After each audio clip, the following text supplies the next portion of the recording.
BA प्रथम वर्ष प्रथम सेमेस्टर के एंसिलरी विषय के विद्यार्थियों, गत दिनों जो मैंने अपना व्याख्यान दिया था वो व्यष्टि, समष्टि और चिति पर दिया था, जो आपके कोर्स में है। आपके कोर्स में आगे है राष्ट्र और राष्ट्रवाद। तो राष्ट्र और राष्ट्रवाद को, दीनदयाल के राष्ट्र और राष्ट्रवाद पर चिंतन को बताना जरूरी है। दीनदयाल जी मानते हैं कि राष्ट्र क्या है। दीनदयाल जी सवाल उठाते हैं कि राष्ट्र क्या है। दीनदयाल जी कहते हैं कि भूमि, जन तथा संस्कृति के संघात को राष्ट्र कहते हैं। भूमि, जन तथा संस्कृति के संघात को राष्ट्र कहते हैं। मतलब राष्ट्र के तत्वों में संस्कृति भी है। अगर तत्वों में, राष्ट्र के तत्वों में संस्कृति है तो इसका मतलब राष्ट्र क्या हो गया? राष्ट्र सांस्कृतिक राष्ट्र हो गया। अब सांस्कृतिक राष्ट्र, राष्ट्र का मूल है पंडित दीनदयाल उपाध्याय के अनुसार। संस्कृति राष्ट्र, दीनदयाल जी कहते हैं कि संस्कृति राष्ट्र का शरीर है, संस्कृति राष्ट्र का चिति है, संस्कृति राष्ट्र की आत्मा है, संस्कृति राष्ट्र का विराट है और विराट ही संस्कृति का प्राण है। तो राष्ट्र के संदर्भ में, संस्कृति के, राष्ट्र और संस्कृति के संबंधों के संदर्भ में पंडित दीनदयाल उपाध्याय शरीर, चित्त तथा विराट को उसका मूल प्राण मानते हैं। पंडित दीनदयाल उपाध्याय की राष्ट्र की यह परिभाषा नवीन है। यह राष्ट्र की भारतीकृत परिभाषा है।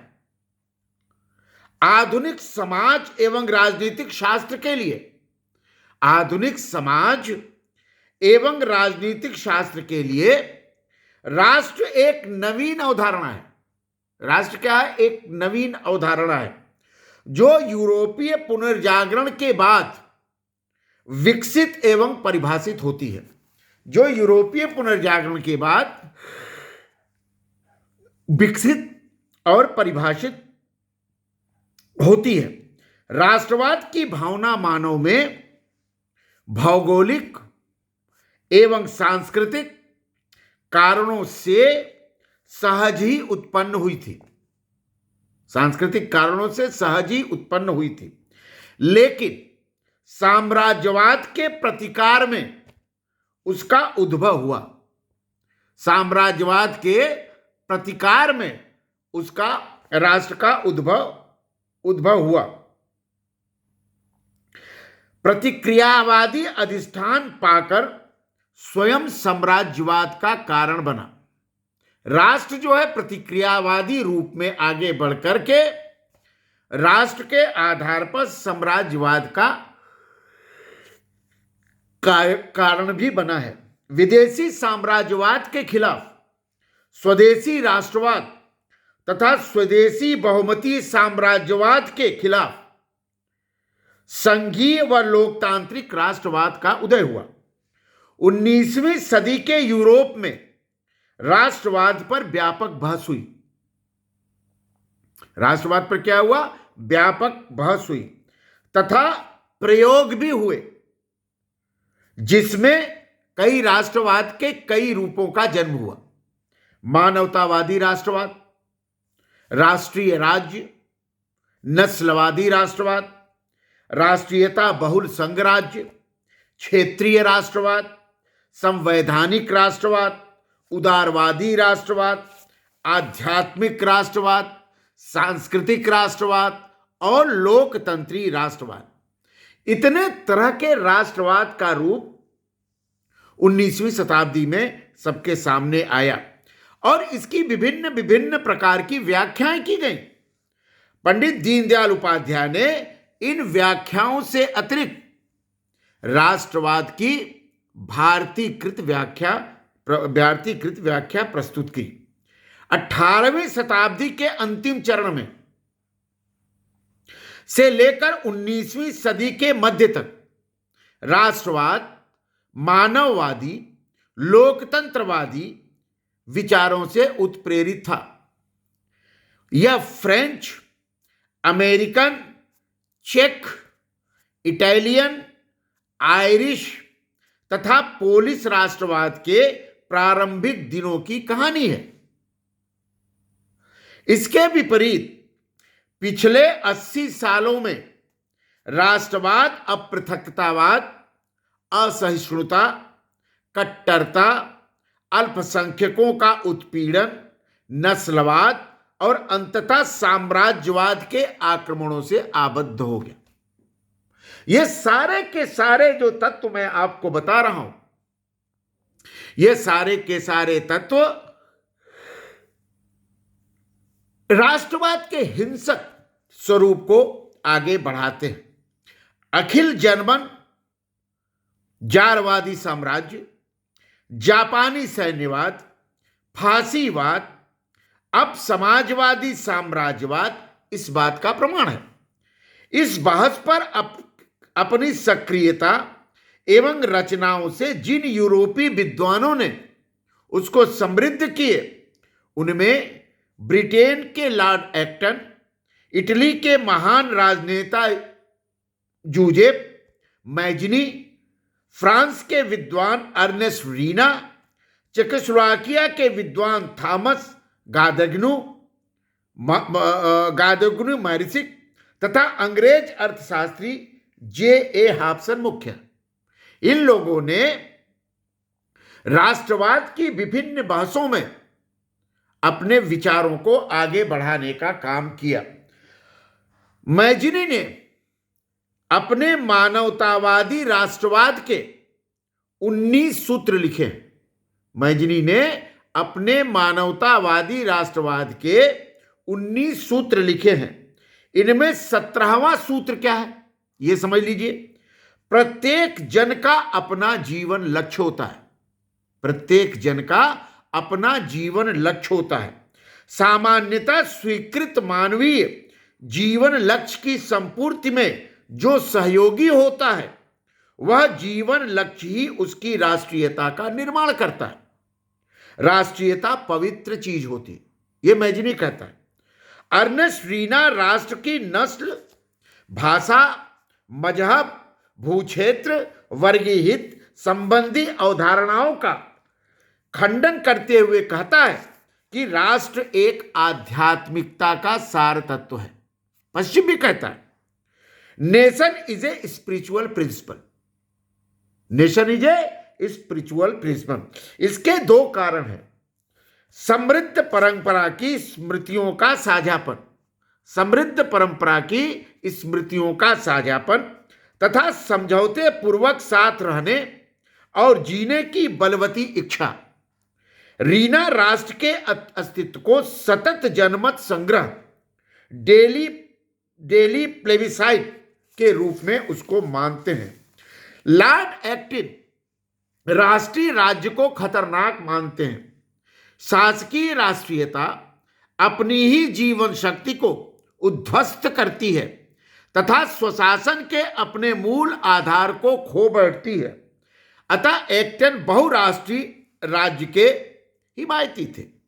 अब पंडित दीनदयाल उपाध्याय इन विभिन्न राष्ट्रवादी अवधारणाओं में से अपने राष्ट्रवाद की अवधारणा को स्थापित करते हैं।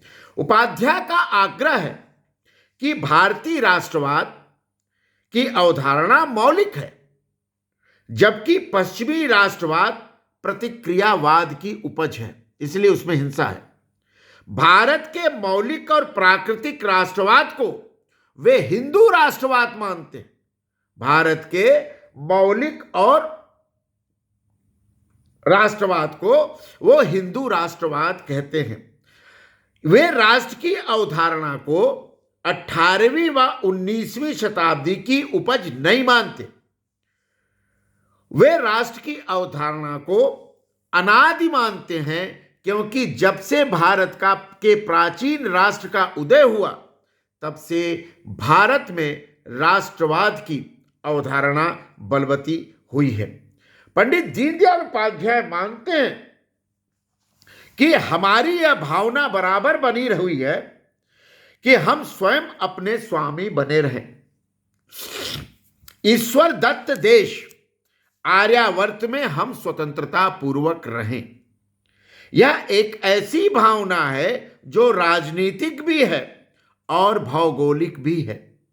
इसके अनुसार लोग आरंभ से ही समझते रहे कि आर्यावर्त में हिंदुओं का ही राज्य रहना चाहिए। दीनदयाल उपाध्याय भारत को प्राचीन काल से ही भौगोलिक, सांस्कृतिक एवं राजनीतिक रूप से एक राष्ट्र प्रतिपादित करते हैं। पंडित दीनदयाल उपाध्याय भारत को एक राष्ट्र के रूप में मानते हैं और इस राष्ट्र भावना की प्रखरता को दर्शाते हुए दीनदयाल उपाध्याय कहते हैं कि हम हर साल रावण को मारते हैं, बदले में इतनी भावना के कारण राष्ट्र जिंदा है। वैदिक सूक्तों में राष्ट्र की विजय, समृद्धि व उत्थान की कामना की गई है। स्वस्ति वाचन में भी राष्ट्र शब्द का व्यवहार होता है। अतः हम पहले से ही राष्ट्र हैं, इस बात की स्वीकृति पंडित दीनदयाल उपाध्याय करते हैं। देश अर्थात भूमि और जन के साथ जुड़ी सांस्कृतिक एकता के बोध से राष्ट्र धारणा के बीच अंतर्निहित होते हैं। राष्ट्र अथवा नेशन शब्द तो प्राचीन है, लेकिन अवधारणा नवीन है।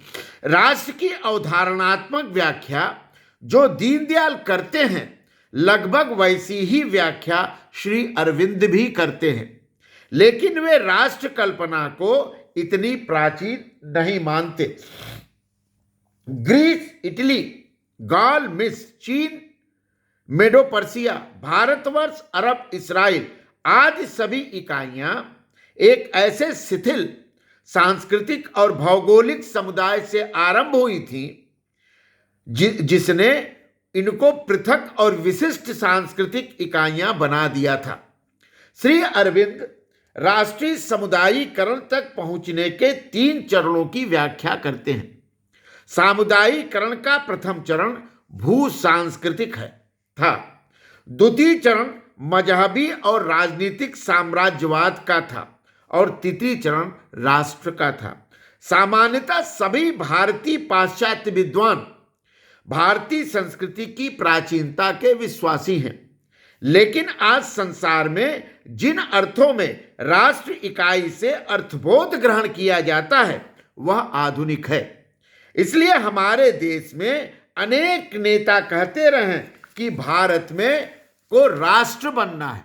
ये बार बार कहा जाता है ना कि भारत को अभी राष्ट्र बनना है, भारत को राष्ट्र बनना है। भारत अभी राष्ट्र नहीं है। दीनदयाल जी कहते हैं कि भारत तो अपने अस्तित्व के प्रारंभ काल से ही राष्ट्र के रूप में खड़ा है। दीनदयाल जी हम नया राष्ट्र बनाने लगे हैं ऐसी बात के वाक्यों का उग्र विरोध करते हैं। भारत प्राचीन राष्ट्र है। इस विचार के साथ उनकी प्रबल धारणा है कि भारत हिंदू राष्ट्र है। वे मानते हैं कि रेखागणित व न्याय में कुछ बातें स्वयं सिद्ध होती हैं। जैसे मैं मनुष्य हूं, यह स्वयं सिद्ध है, वैसे ही यह हिंदू राष्ट्र स्वयं सिद्ध है।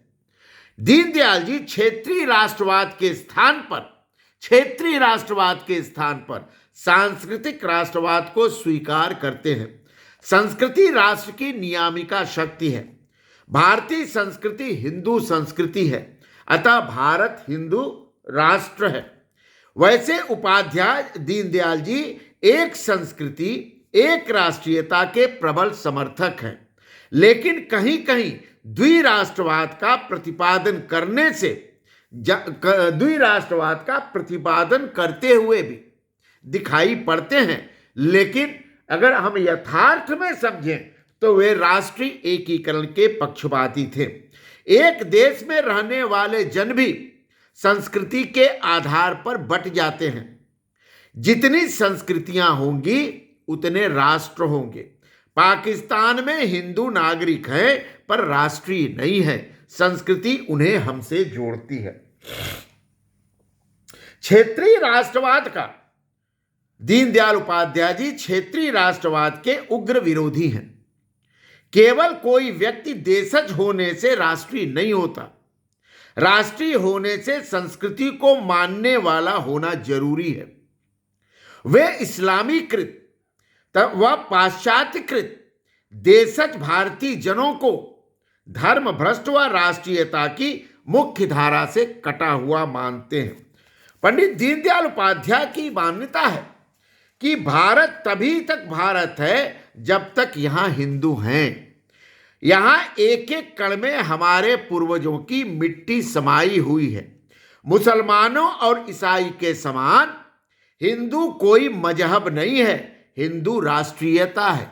हिंदू शब्द को पंडित दीनदयाल उपाध्याय राष्ट्रीयता का द्योतक मानते हैं।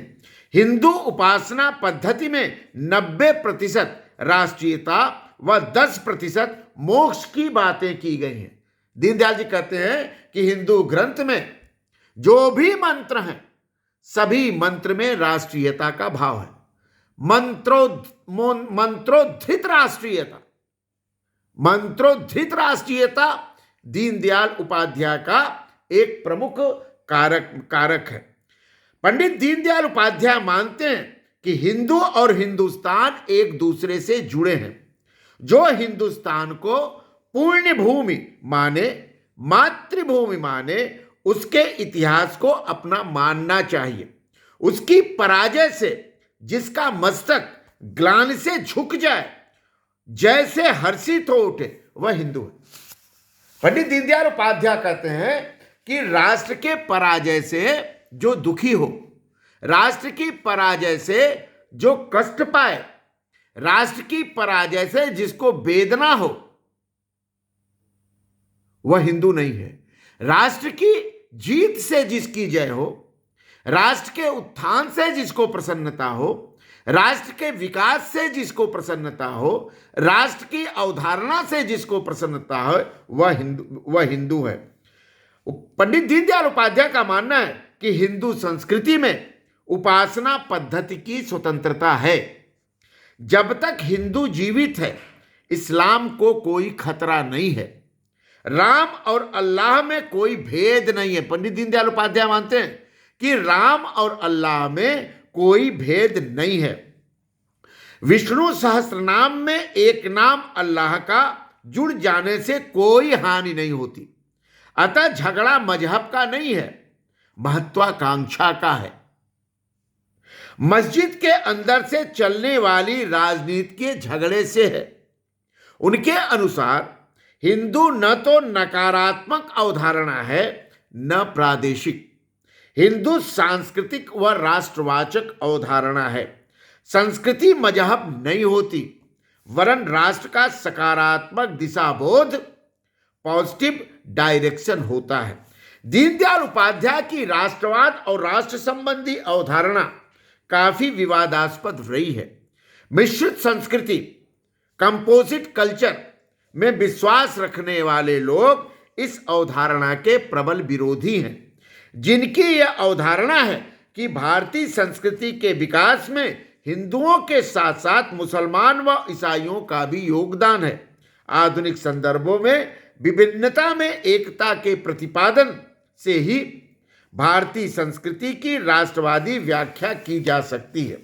उपाध्याय जी, पंडित दीनदयाल जी राष्ट्र व राज्य में भेद करते हैं। सामान्यतः उनके द्वारा गिनाए गए भेदों को इस प्रकार माना जा सकता है। नंबर 1, राष्ट्र एक जीवमान इकाई है, जबकि राज्य का निर्माण राष्ट्र अपनी आवश्यकता अनुसार करता है। राज्य निर्मित इकाई है। दूसरा, राष्ट्र की आवश्यकता सतत है, जबकि राज्य के यथा प्रसंग, जैसे झगड़े के समय पुलिस की आवश्यकता। राष्ट्र संस्कृति का सकारात्मक अधिष्ठाता है, जबकि राज्य विकृत के नियमन का उपकरण है। नंबर 4, राज्य राष्ट्र का नियुक्त प्रतिनिधि है, यथा संयुक्त राष्ट्र संघ।